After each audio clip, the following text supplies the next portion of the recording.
بسم اللہ الرحمن الرحیم الحمد للہ رب العالمین والصلاة والسلام علی اشرف الانبیاء والمرسلین وعلی آلہ الاطیبین الاطہرین لا سیما بقیت اللہ فی الارضین روحی وارواح العالمین لہ الفدا واللعنۃ الابدیۃ علی اعدائہم من الآن الى قیام یوم الدین اما بعد فقد قال الله تبارك وتعالى في كتابه المجيد وفرقانه الحميد وقوله الحق. اعوذ بالله من الشيطان الرجيم.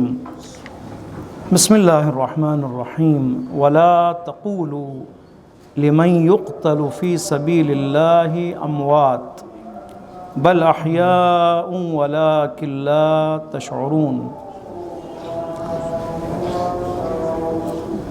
نشست تفسیر ترتیبی قرآن خداوند متعال کے لطف و کرم سے جاری ہے اور ہماری گفتگو پہنچی ہے آیے 154 میں سورہ مبارک بقرہ آیت نمبر 154. پروردگار عالم ارشاد فرما رہا ہے ولا تقولوا مت کہو. کیا مت کہو؟ لمن یقتل، کن کے لیے؟ یہ بات کن کے لیے مت کہو؟ ان کے لیے کہ جو قتل کر دیے گئے ہیں فی سبیل اللہ، اللہ کی راہ میں. کیا نہ کہو اموات، ان کو مردہ مت کہو، بلکہ کیا کہنا چاہیے؟ کون سا ٹائٹل ان کے لیے دیا جانا بہتر ہے؟ فرماتے ہیں مردہ مت کہنا، بلکہ کیا کہنا ہے؟ احیاء، یہ زندہ ہیں، یہ زندہ ہیں، یہ شہداء زندہ ہیں. وَلَٰكِن لَا تَشْعُرُونَ، لیکن تم اس کا شعور نہیں رکھتے ہو، تمہیں پتہ نہیں کہ وہ زندہ ہیں یا نہیں ہیں.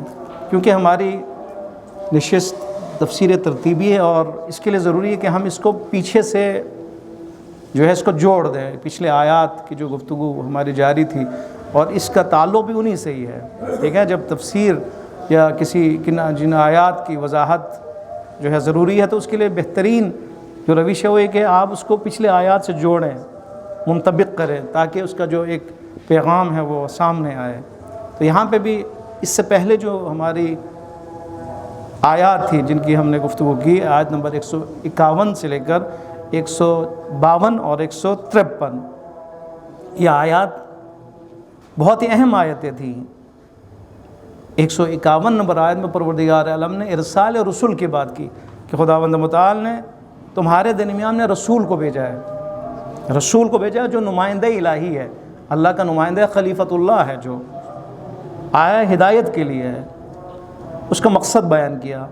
جو ارسال رسول ہوا ہے، جو رسول اللہ آخری نبی خاص طور پر حضرت محمد مصطفیٰ صلی اللہ علیہ وآلہ وسلم آپ کو بھیجا ہے. آپ دیکھیں پچھلے آیات میں خداوند متعال نے کیا فرمایا، کما ارسلنا فیکم رسولا منکم، آیت نمبر 151، ہم نے بھیجا تمہارے درمیان میں رسول کو. کیوں بھیجا؟ تمہاری تعلیم کے لیے اور تربیت کے لیے. تعلیم، تربیت کے لیے. تربیت کے لیے تعلیم کا ہونا ضروری ہے. تربیت بغیر تعلیم کے ممکن نہیں ہے. تعلیم بھی خدا نہیں دینا ہے، تربیت بھی خدا نہیں کرنی ہے. رب ہے نا، رب کا معنی ہے مربی، تربیت دینے والی ذات. رب کے دو معنی ہیں، ایک مالک اور ایک کیا ہے؟ تربیت دینے والی ذات، جو ہر شے کی تربیت فرماتا ہے، چاہے وہ چرند ہو، چاہے پرند ہو، چاہے حیوانات ہو، چاہے وہ جنات ہوں، چاہے وہ فرشتوں کی دنیا ہو، چاہے ملائکہ ہو، جنات ہو، انسان ہو، حیوانات، سب کی تربیت اللہ کے ذمہ ہے. اور تربیت کی ہے. حیوانات کو تربیت شدہ بھیجا ہے خدا نے. ٹھیک ہے، بلی کو تربیت دے کے بھیجا، اس کے اندر غریزہ حیوانی رکھ دی ہے. مکھی حتیٰ کہ اس کے اندر تربیت موجود ہے. شہد کی مکھی کا ایک پورا ایک نظام ہے. چونٹیوں کا الگ ہے، کیا ہے؟ سسٹم ہے. ٹھیک ہے، ان کے ایک بڑا ہے، اس کا کہنا مانا. شہد کی مکھیوں میں ملکہ کا ایک تصور ہے، صفائی کا ایک خاص نظام ہے، چیکنگ کا ایک خاص نظام ہے ان کے اندر.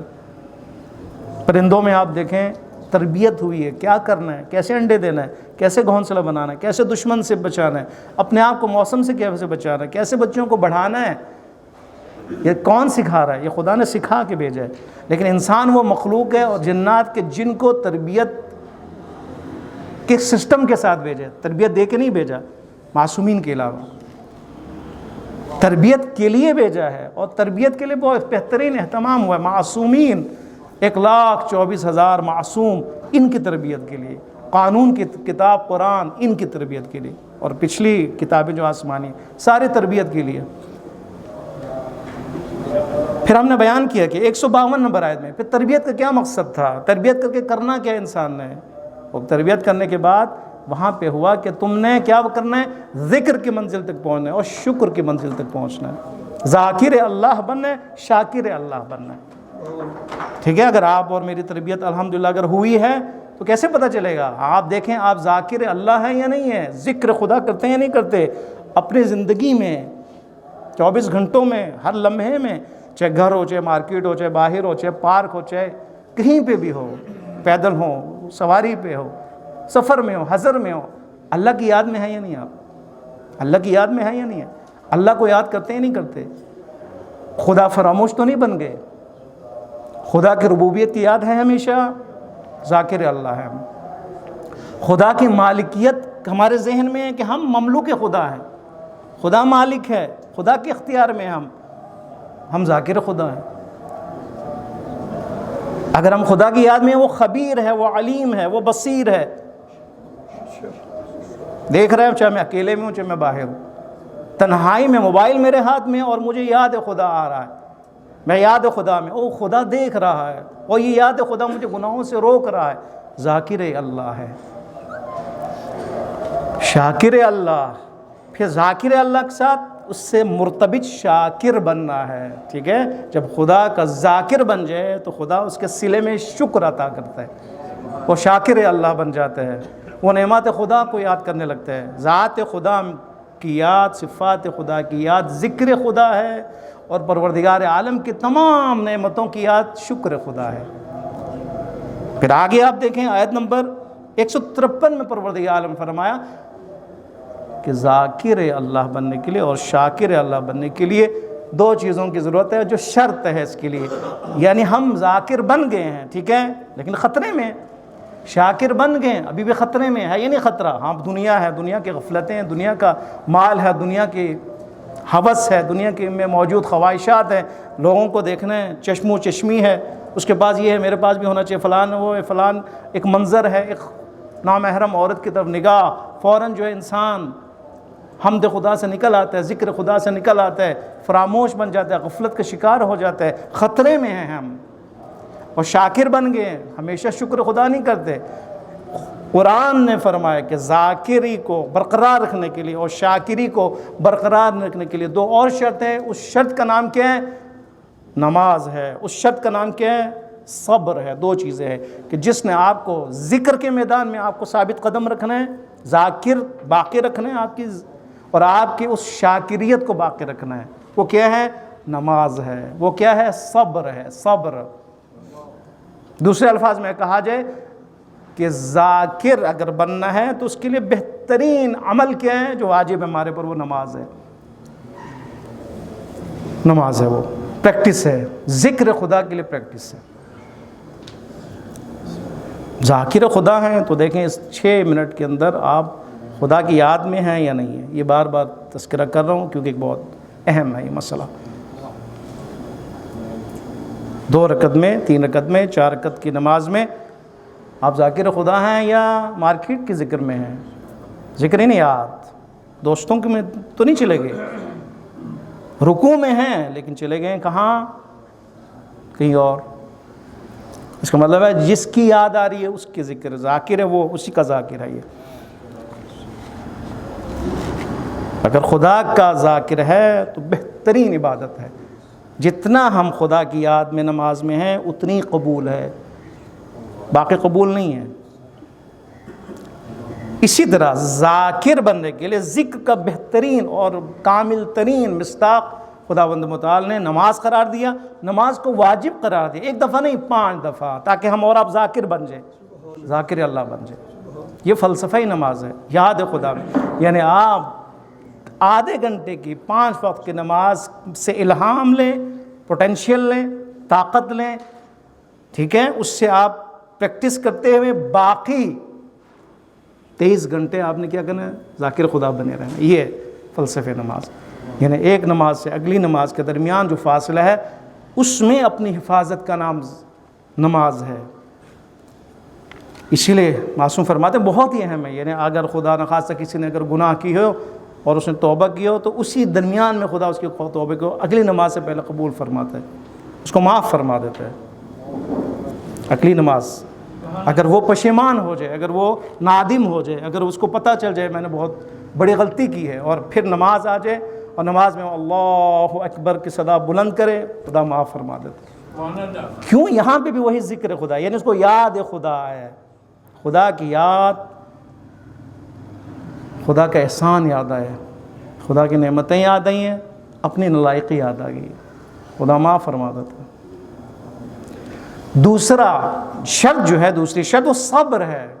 نماز بہترین مصداق ذکر کا نماز، اور اسی طرح شکر کا بہترین مصداق کیا ہے؟ صبر ہے۔ یعنی اگر ہم شاکر ہیں، شکر خدا بجا لانے میں عملی طور پر اگر ہم چاہتے ہیں عملی طور پر شکر خدا بجا لائیں تو اس کے لیے عملی تصویر کیا ہے؟ صبر کرنا ہے، تحمل کرنا ہے، برداشت کرنا ہے، برداشت کرنا ہے، یعنی ڈٹے رہنا ہے۔ شکر خدا یعنی ڈٹ جانا میدان جہاد میں، یعنی اپنے ہر عضو کو ثابت قدم رکھنا، یہ شکر خدا کا عملی مصداق ہے۔ پھسل جاتے ہیں تو اس کا مطلب ہے زبانی ہے، آپ کہیں شکریہ اللہ تعالیٰ لاکھ کا شکر، خدا تعالیٰ لاکھ کا شکر، لیکن میں پھسل رہا ہوں، ثبات قدم نہیں ہے، ثابت قدمی میرے اندر نہیں ہے، فوراً شیطان کے بہکاوے میں آ جاتا ہوں، پھسل جاتا ہوں۔ یہاں پہ کیا ہے؟ یہاں پہ یعنی آپ شکر کی منزل میں نہیں ہے، میں اس شکر کی منزل میں نہیں ہوں۔ شکر کی منزل یعنی ثابت قدم رہنا، ذاکر بن کر ثابت قدم رہنا، عملی طور پر اس کو کیا کہتے ہیں؟ صبر کہا جاتا ہے۔ اس آیت مبارکہ میں 154 نمبر آیت میں خداوند متعال نے کیا فرمایا؟ شہادت کا تذکرہ کیا ہے، شہادت اور شہید کا تذکرہ کیا ہے۔ یہ اس سے ریلیٹڈ ہے۔ کیسے ریلیٹڈ ہے؟ اس طرح ہے کہ جو انسان ذاکر بن جائے، شاکر بن جائے، اور اس کے لیے دو بہترین شرط جو ہے وہ صبر اور نماز کا پابند ہو جائے، کما حقہ، یہ انسان شہادت کے لیے تیار ہو جاتا ہے، اس کے اندر شہادت کا جذبہ آ جاتا ہے۔ یعنی پروردگار عالم ذکر اور شکر کے ذریعے سے نماز اور صبر، ٹھیک ہے، ان دو اسلحوں کے ذریعے سے مجاہد تیار فرما رہا ہوتا ہے،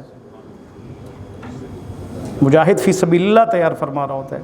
یعنی مجاہد فی سبیل اللہ کہ جس کے اندر جرأت آ جاتی ہے، ہمت آ جاتی ہے، وہ امریکہ سے، وہ استکباری طاقتوں سے نبرد آزما ہو جاتا ہے، مقابلے میں آ جاتا ہے، ڈرتا نہیں ہے کسی چیز سے، ان کے اسلحوں سے، ان کے ٹینک سے، ان کے ٹیکنالوجی سے، کسی چیز سے نہیں ڈرتا۔ ان کا رہبر، ان کے جو ماتحت جتنے بھی لشکر ہے وہ میدان میں اتر آتے ہیں، وہ کون ہیں؟ وہی افراد ہیں کہ جن کا اللہ نے، قرآن نے، مکتب نے تربیت کی ہے، ذاکر اور شاکر بنایا اور نمازی بنایا اور اس کو صابر بنایا اور اس کو اس قابل بنایا کہ وہ جہاد میں اتر آئے۔ یہ ہے، یہ ہو رہا ہے آج کل بھی، اور آپ غزہ میں دیکھیں، فلسطین میں کیا ہو رہا ہے، فلسطین کی صورتحال آج کا جو اپڈیٹ ہے آپ کے سامنے بیان کو، ابھی تک دیکھیں 23,470 شہید ہو چکے ہیں، آج کی اپڈیٹ ہے 23,470 شہداء ہیں، 59,604 زخمی ہیں ابھی اس وقت، اس کے باوجود نبرد آزما ہے، میدان میں ہیں۔ کس نے ان کو ثابت قدم رکھا ہے؟ گھر اجڑ چکے ہیں، غزہ تباہ ہو چکا ہے، ان کے فیملیز کیمپوں میں ہیں، یہ خود میدان میں ہیں۔ جی یمن میں آج حملہ ہوا ہے امریکہ اور برطانیہ کا، آج سے شروع ہوا ہے صبح، وہاں پہ بھی انہوں نے اعلان کیا ہم تیار ہیں، ہم تو عاشق شہادت ہیں، ان کا اعلان ہوا ہے نا، بدر الدین حوثی، عبد المالک، انہوں نے اعلان کیا، ان کے بڑے بڑے کمانڈروں نے کیا ہم تو عاشق جنگ ہیں امریکہ اور اسرائیل سے، ہمیں ڈراتے ہو کہ ہم حملہ کریں گے، یعنی تم یہ کہتے ہو کہ تمہارا بار بار یہ تکرار کرنا کہ نہیں ہم کر دیں گے، جتنے بھی تمہارے ٹھکانے ان کو تباہ کر دیں گے، تمہیں پتھروں کے زمانے میں پلٹا دیں گے، ہمیں کہہ رہے ہو جو عاشق شہادت ہیں، جو شاکر اور ذاکر ہیں، جو صابر اور نمازی ہیں، انہیں کہہ رہے ہو تم۔ یہ طاقت کس نے دی ہے؟ یہ نماز نے دی ہے۔ طاقت کس نے دی ہے؟ صبر نے دی ہے، اس تربیت کا نتیجہ ہے۔ اسی لیے قرآن نے کیا فرمایا، وَلَا تَقُولُوا، مت کہو ان لوگوں کو جو اتنے عظیم لوگ ہیں جو قتل کیے جاتے ہیں فی سبیل اللہ، ان کو مردہ نہیں کہنا. اب ان افراد کے، اس سوسائٹی کے لیے، اس سماج کے لیے اس کے لیے شان نزول. اب ابن عباس سے روایت جو نقل ہوئی، مفسرین فرماتے ہیں جنگ بدر کے مجاہدین کے لیے یہ آیت نازل ہوئی. جنگ بدر میں 14 شہید، 14 میں سے 6 مہاجر اور 8 انصار جب یہ شہید ہوئے تو لوگوں نے کہا، ان کو اتنی اہمیت نہیں دی، انہوں نے کہا یہ مر گئے ہیں، عام لوگوں کی طرح ہے. تو خدا نے فرمایا نہیں، ان کے مرنے میں، ان کے موت میں، باقیوں کی موت میں فرق ہے. برابر تصور نہیں کرو. جس طرح باقیوں کے لیے کہتے ہو کہ یہ چلے گئے، مر گئے ہیں، خبردار ان کو نہیں کہنا یہ مر گئے ہیں، نابود ہو گئے. یہ زندہ ہیں، یہ زندہ ہیں. تمہیں شعور نہیں ہے اپنی زندگی میں ان کی کیا حیثیت تھی. اپنی زندگی میں جس جہاد کے میدان میں یہ تھے، ذکر اور شکر و صبر و، تمہیں کیا پتہ وہ کون سی ہستیاں تھیں. جس طرح شہید حججی جیسے افراد، شہید محسن حججی ہمارے زمانے کے، بار بار میں ان کا ذکر کرتا ہوں. ان کے بھائی سے، ان کے والدین سے ہماری ملاقات بھی ہوئی وہاں پہ. ان کے بارے میں ہم نے پوچھا بھی کیسی شخصیت تھے شہید حججی. پتہ نا آپ کو شہید حججی جن پر رہبر معظم نے فخر کیا، زمانے کے لیے حجت قرار دیا، کہا یہ اس زمانے کی حجت ہے، دلیل ہے تمہارے اوپر. اگر تم آج کی کربلا میں دیکھنا چاہتے ہو کہ کون وہ جذبہ کربلائی رکھتا ہے، تمہارے لیے حجت شہید محسن حججی ہے. یہ کون؟ ولی فقی فرما رہا ہے، ولی فقی فرما رہا ہے، جن کی تربیت ہوئی ہے. ایسی تربیت ہوئی ہے، آپ دیکھیں ایسی تربیت ہوئی ہے کہ جس نے تمنا کیا کیا، نے کہا خدایا مجھے شہادت کی موت دے، بلکہ جس نے کہا مجھے حسین جیسی شہادت کی موت دے. اس میں فرق ہے. ہاں ایک بندہ ممکن ہے وہ کہ لقلق زبانی ممکن ہے ہو، خدا میں بھی شہید ہونا چاہتا ہوں، خوب جس طرح مرضی شہید ہونا چاہتا ہوں. روایت میں ہے نا کہ جو محبت اہل بیت سے چلا جائے وہ بھی شہید ہے. شاید اس کی نظر یہ ہو، لیکن ممکن ہے بعض کہیں ممکن ہے کوئی مار دے پھر بھی مجھے قبول ہے.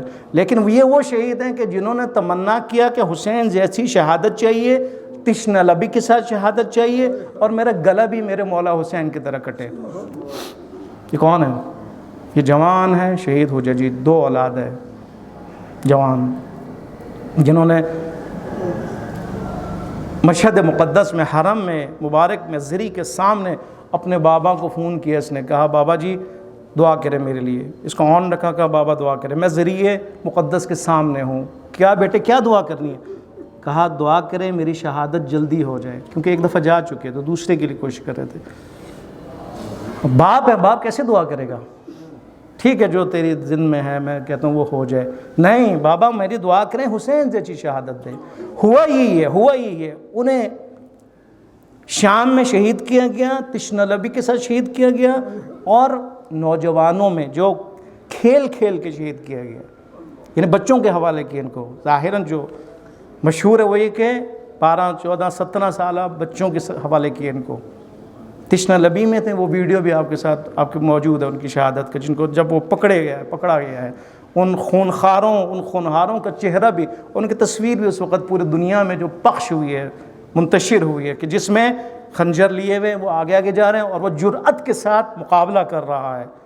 جب ان کی والدہ سے کہا گیا، انٹرویو لیا گیا کہ آپ کو جب خبر ملی اپنے بیٹے کی شہادت کی تو آپ روئیں؟ کہا میں کبھی نہیں روئی. میں کیوں روؤں؟ میں خود عاشق شہادت ہوں، لیکن ایک وقت میں روئی ہوں جب میں نے ان کے سوکھے لبوں کو دیکھا، اس وقت مجھے رونا آیا. شہادت کی خبر نے مجھے نہیں رلایا، ان کے تشنہ لبی نے مجھے رلایا، ان کے ہونٹوں کی سفیدی نے مجھے رلایا.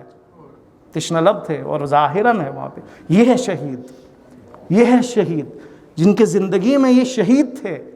شہید نے گواہ، انہوں نے اپنے خون کے ذریعے دلیل دی ہے، خون کے ذریعے گواہی دی ہے کہ مکتب اہل بیت حق ہے، مکتب اہل بیت پر چلنا حق ہے، اس کا نظام حق ہے، اس کے لیے قربانی دینا حق ہے، اس مکتب کے امام حق ہے، اس کے لیے ہر چیز قربان کی جا سکتی ہے. شہید یہ آ کے دلیل دیتا اپنے خون کے ذریعے. شہید ہو کے چلا جاتا ہے اور سب کو چھوڑ جاتا ہے، سب کے لیے چھوڑ جاتا ہے. وہ کیا چھوڑ جاتا ہے؟ میں نے اپنے خون سے مکتب کی حقانیت کی دلیل دی ہے، گواہی دی ہے. یہ تو شہادت کے ذریعے نا. شہادت سے پہلے اس کی زندگی کس کو پتہ ہے؟ وہ بہت اہم ہے، وہ بعد میں پتہ چلتا ہے شہادت کے بعد۔ اس زمانے میں جب شہید ہوئے بدر کے باقی شہداء، تو انہوں نے کہا یہ بھی باقی مردوں کی طرح ہے، آ کر کہا، پریشان کیا، بہت افسوس ہوا جی ہمیں، آپ کے فلاں شہید ہو گئے، پریشان کیا، خود بھی پریشانی کا اظہار کیا، ان کے متعلقین کو، لواحقین کو مضطرب کرنا چاہا۔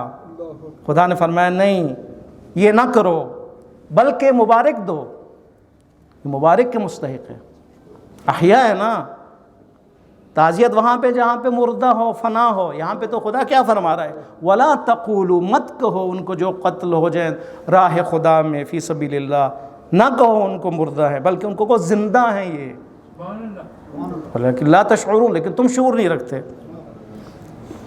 تم شعور نہیں رکھتے۔ شہید یعنی مکتب قرآن سے تربیت یافتہ شہید۔ شہید اپنے بستر پہ نہیں رہتا، شہید بستر کو چھوڑتا ہے، شہید شہر کو چھوڑتا ہے، شہید گھر بار اور فیملی کو چھوڑ دیتا ہے۔ اس میں اور اس میں فرق ہے نہیں، جنہوں نے آ کر تعزیت کی، جنہوں نے آ کر کہا بہت افسوس ہوا، یہ کون تھے؟ جو بستروں پہ تھے وہ تھے۔ شہید ہوا کہ جس نے اپنے آپ کو دور کیا گھر بار ہر سے، اور میدان میں پہنچا، اپنے آپ کو مقابلے کے لیے تیار کیا اور دشمن کے مقابلے میں آ گیا۔ فرق ہے ان دونوں میں، اس لیے فرماتے ہیں سمجھو ان شہداء کو، شہداء کی زندگیوں کو سمجھو، یہ کیا ہے، شہید کیا ہے، کیسی شخصیت ہے۔ شہید ایک سنجیدہ شخصیت ہے اپنی زندگی میں، جنہوں نے اپنی زندگی کو سنجیدہ لیے، ابدیت کو سنجیدہ لیے، ابدی زندگی کو سنجیدہ لیے، دنیا کی اس مادی زندگی میں غرق نہیں ہوا۔ یہ شہید یعنی ابدیت کے لیے مادیت کو چھوڑنے والا ہے، سرمدی زندگی اور ابدی زندگی کے لیے چھوٹی زندگی کو 60 70 80 100 200 30 40 ان زندگی کو چھوڑنے والے کا نام شہید ہے۔ شہید یعنی کہ اتنے اوج معرفت پہ ہے کہ یہ اپنی جان فدا کرنے کے لیے تیار ہے، اس کو کہتے ہیں شہید۔ قرآن نے کیا فرمایا؟ خبردار، ان کو تم نے مردہ نہیں کہنا، ان کو زندہ کہنا ہے۔ شعور حاصل، لا تشعرون یعنی تمہیں شعور نہیں ہے کہ وہ زندہ ہے۔ فرماتے ہیں یعنی شعور اتنا تمہارے اندر ہونا چاہیے کہ ان کی شخصیت کو پہچانو، ان کو مردہ مت کہو۔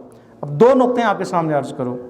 پہلا نقطہ یہ کہ یہاں پر 3 علماء نے جو ہے وہ نظریے بیان کیے اور 3 تفسیریں کی ہے۔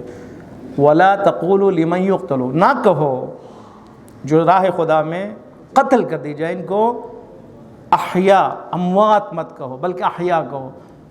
وہ حسین آئے، انہوں نے کہا کہ یہ ان کی جو زندگی ہے، یہ جو زندگی خدا نے کہا ہے کہ یہ ظاہراً چلے گئے لیکن زندہ ہے، وہ کہاں زندہ ہے؟ ہمارے بس کی بات نہیں کہ ہم ان کی زندگی کو ہم جان سکیں۔ انہوں نے کہا یہ ایک غیب ہے، غیب کی خبر ہے، ان سے ہم ناواقف ہیں۔ انہوں نے بعض نے اس طرح کہہ کر چھوڑ دیا، بعض نے اس کو مجازی معنی دی ہے، مجازی معنی نہیں، حقیقی معنی نہیں دیا، بلکہ کیا کہ نہ کہو وہ جو راہ خدا میں قتل کر دی جاتے ہیں ان کو اموات مت کہو۔ اس سے اموات سے مراد گمراہی لی ہے، گمراہی لی، اور احیاء سے مراد ہدایت لی، یعنی وہ لوگ کہ جو راہ خدا میں قتل کر دیے جائیں ان کو گمراہ مت کہنا، وہ ہدایت پہ تھے اور ہدایت کے ساتھ چلے گئے، ہدایت پا کے چلے گئے، اب وہ زندہ ہیں، یعنی ان کا نام زندہ ہے۔ یہ لیے، یہ تفسیر لی انہوں نے، مجازی معنی دیا، حقیقی معنی نہیں دیا۔ لیکن شہید آیت اللہ عظمیٰ مکارم شیرازی نے فرمایا نہیں، ضرورت نہیں ہے، آپ کو ضرورت نہیں ہے آپ اس کے لیے کہیں کہ ہمیں پتہ نہیں ہے، اس کی کوئی حقیقت ہم نہیں جانتے، روایات میں موجود ہے، اور اب یہ بھی نہیں کہہ سکتے کہ یہ مجازی معنی میں ہدایت اور گمراہی کا معنی ہے، یہ بھی ضرورت نہیں ہے، بلکہ یہاں سے مراد حقیقی زندگی ہے، یعنی ایسی زندگی، یعنی ایسی زندگی کہ جو قرب کے لحاظ سے باقی جو مردہ ہیں ظاہر ان سے قرب کے اعتبار سے خدا کے زیادہ قریب ہیں۔ یہ تفسیر کیا ہے آیت مکارم شیرازی حفظہ اللہ نے، یعنی مراد یہ کہ باقیاً ان کی زندگی، اس زندگی کو خداوند متعال نے فرمایا ہے کہ ان کو تم مردہ مت کرو بلکہ وہ زندہ ہیں، یعنی زندہ سے مراد زندہ ہیں اور باقیوں سے زیادہ ان کی زندگی بہتر ہے، کیوں؟ اس لیے کہ قرب پروردگار کے اس حد تک پہنچ چکے ہیں، اور باقیوں سے زیادہ وہ نعمت خاص جو نعمت شہداء کے لیے ہے ان نعمتوں سے منعم ہیں، ٹھیک ہے، ان سے منعم ہے۔ وہ نعمتیں جو دوسروں کے لیے نہیں، ان کے لیے خاص ہے، جو قرب دوسروں کے لیے نہیں ہے، جو دوسرے جو چلے گئے مسلمان مومن ان سے زیادہ یہ قریب ہیں اللہ کے، اور جو نعمتیں دوسروں کے لیے نہیں ہیں ان کے لیے اور خاص نعمتیں ہیں، ان کے لیے ان کی خدمت، ان کے لیے پروٹوکول دوسروں سے بڑھ کر ہے، یہ معنی فرماتے ہیں۔ دوسرا نقطہ، اہم نقطہ جو آیت اللہ مکارم شرازی فرماتے ہیں تفسیر نمونہ میں، فرماتے ہیں اس آیت نے اور اس جیسی آیتوں نے جنہوں نے شہید اور شہادت کا تذکرہ کیا ہے، اور خاص طور یہ ہے جس میں فرمایا کہ احیاء ہے اموات مت کہو، یہاں پہ خداوند متعال نے ایک عنوان شہادت چھیڑ دی ہے، اور اس عنوان کے ذریعے سے شہادت طلبی کے موضوع کو چھیڑا ہے۔ یعنی شہید ہے، یہ جو زندہ ہے یہ اصل میں شہادت طلب تھے، شہادت سے عشق کرتے تھے، اس تک پہنچو۔ اور فرماتے ہیں کہ سب سے بڑا اسلحہ یہ ہے کہ ایک انسان مومن شہادت طلب بن جائے، یہ اتنا بڑا اسلحہ ہے۔ سب سے بڑا خوف جو دشمن کے صفوں میں خوف برپا کر دیتا ہے وہ یہ کہ یہ جو لشکر ہے نا، یہ لشکر شہادت طلب ہے، عاشق شہادت ہے۔ فرماتا ہے ان سے کوئی بھی نہیں لڑ سکتا، کوئی بھی ان کو فنا نہیں کر سکتا، کوئی ٹینک، کوئی جہاز، کوئی بمباری، کوئی میزائل، کوئی بھی سسٹم دفاعی، کوئی بھی پیسہ، کوئی بھی مال ان کو نہ خرید سکتا ہے، نہ ان کو فنا کر سکتے ہیں، نہ ان کو شکست دے سکتے ہیں۔ مطلب یہ ہے عنوان، اصلی عنوان یہ ہے، یہ نا شہادت طلبی، شہادت طلب، شہادت طلبی انسان کے اندر ہے، جذبہ شہادت انسان کے اندر آ جائے، پھر وہ جائے میدان میں۔ فرماتے کوئی بھی جو ہے نا ان کے سامنے ٹک نہیں سکتا۔ شہادت سے عشق یعنی دشمن کے لیے سب سے بڑا خوف ہے، اور مجاہدین کے لیے یہی شہادت طلبی مقام شکر اور صبر ہے۔ اس کو میں نے ملا دے پچھلے موضوع کے ساتھ، ٹھیک ہے؟ یعنی شہادت طلب، شہادت سے عشق رکھنے والا، یعنی جو اس کا موضوع، اس کے بطن میں جو موضوع خداوند متعال نے اس کو رکھا، اور مفسر قرآن آیت اللہ مکارم شہزاد مفسرین نے اس کو آ کے برملا کیا، ہمارے لیے کھول دیا کہ اس کے بطن میں ایک پیغام ہے، وہ کیا ہے؟ شہادت طلبی کا پیغام ہے جو دشمنوں پر لرزہ جو ہے وہ طاری کر دیتا ہے۔ اور یہ کون لوگ ہیں؟ کہ وہ لوگ ہیں کہ جو مقام شکر و صبر پہ آ جاتے ہیں میدان جنگ میں بھی، یعنی میدان جنگ میں بھی جہاں پر دشمنوں کے لیے مقام مصیبت ہے، ان کے لیے مقام شکر ہے۔